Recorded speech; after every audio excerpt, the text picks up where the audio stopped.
America को समझ में आ गया कि अब समय आ गया है वेनेजुएला का हिसाब किताब करने का।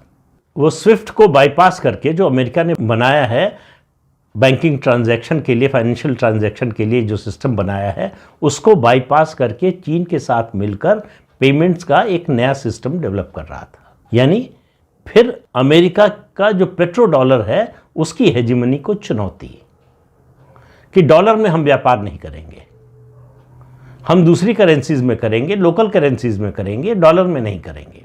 और वेनेजुएला के पास और चीन को मिलाकर इतना पैसा है उनके पास कि ये डी डॉलराइजेशन का प्रोजेक्ट वो दशकों चला सकते हैं। ये अमेरिका को पता था। तो जब 1974 में किसिंजर ने सऊदी अरब से समझौता किया और पेट्रो डॉलर की व्यवस्था बनी, तो पूरी दुनिया में डॉलर की मांग हो गई कि बस जिसके पास डॉलर होगा वही तेल खरीद सकता है।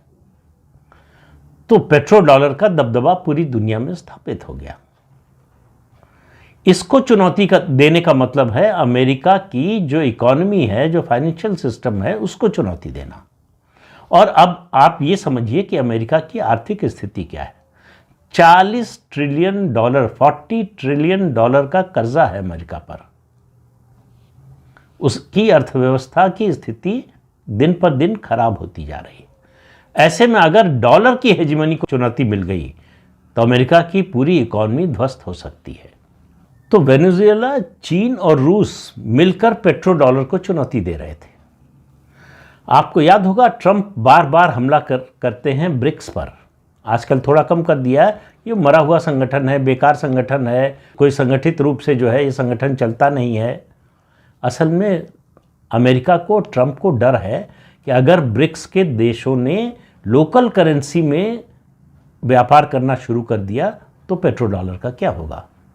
2 हफ्ते पहले अमेरिका के जो होमलैंड सिक्योरिटी एडवाइज़र हैं स्टीफन मिलर, उनके बयान से सब बातें स्पष्ट हो गई कि अमेरिका वेनेजुएला पर हमला करने वाला है और क्यों हमला करने वाला है। उन्होंने साफ साफ कहा कि वेनेजुएला में जो ऑयल निकल रहा है 100 साल पहले अमेरिकी कंपनियों ने उसकी खुदाई शुरू की और ऑयल निकालना शुरू किया, रिफाइन करना शुरू किया।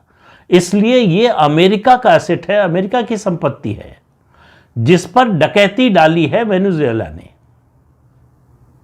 अब आप समझिए